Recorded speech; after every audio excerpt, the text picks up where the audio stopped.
Hello, Bruno. Welcome. Thank you for having me. This is amazing. You're so kind to spend time with me, and I want to hear about your art. Tell me about your art, Bruno. What's going on? Well, my art practice is something that's been going on for about 25 years. This is a retrospective. It's a retrospective based on the sculpture that's outside the yellow-black tower here at the Italian And sitting Culture beside Institute. you as well? And behind me as well. All kind of part of the same family. Right. These are the earlier works that kind of manifested itself into the piece that's outside in front of the Italian Culture Institute. So we're at 496 Huron Street in Toronto, the Italian Culture Institute. And what made you decide to show your work here, Bruno? Is there Luckily, I was invited by Alessandro Ruggiero, who is the director of the Italian Culture Institute, to create a sculpture for the Institute. And I came with the idea of doing a yellow-black tower that represents all the Italians that were brought here by the Consul General to show off Italy's best. So from directors to scientists to actors to photographers, artists, and many different mediums that have been here over the past 45 years. And so the rhinos are so strong. They strike me, is the strength of the rhinos, it's again about balance. Yeah. And all the rhinos, to me, they're female. They represent a very female energy. It's awesome. Because they have such strength and they have such a great, when you look in their eyes, they have this look to them. Even though they have diamond eyes, but they have this very serene, serious presence in their look that I quite find kind of like a hero, which is your first song. Yes, exactly. We're going to play your first song right now, and then we're going to come back and talk to you more about your work. I think that I was late listening to David Bowie. It wasn't until like my 20s. Me too, actually. It's kind of a weird thing.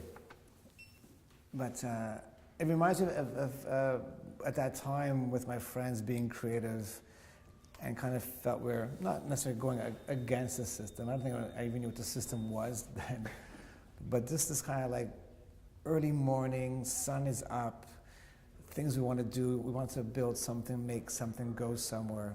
It was a strong momentum, this song, and that sense that we can do anything. And the excitement of what we're going to do, I'm not quite sure, but we're going to do it. We'll do it together. We do it with a lot of excitement and want and desire.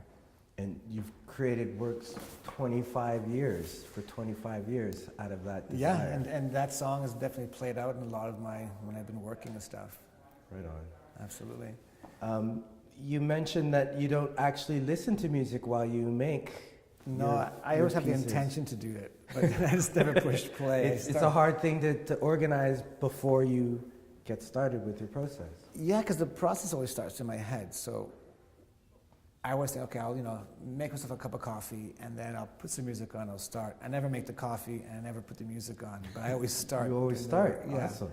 So it's kind of a placebo kind of idea, but the song does resonate in my head a lot when I play in a lot of ways. Is there Well, those pieces there are the very, very first pieces I've done, which are the stacked sculptures of found objects back in 1994. That's right. And that was actually the day I told myself, you're an artist, this is what you're going to do, good luck.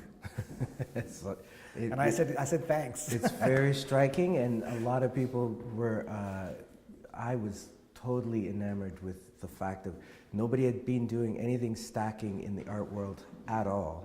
I don't know very many people who stack. I'm kind of known as the stacker. You were the first I'm sure stacker. people stack now after I have done that as well. Yeah.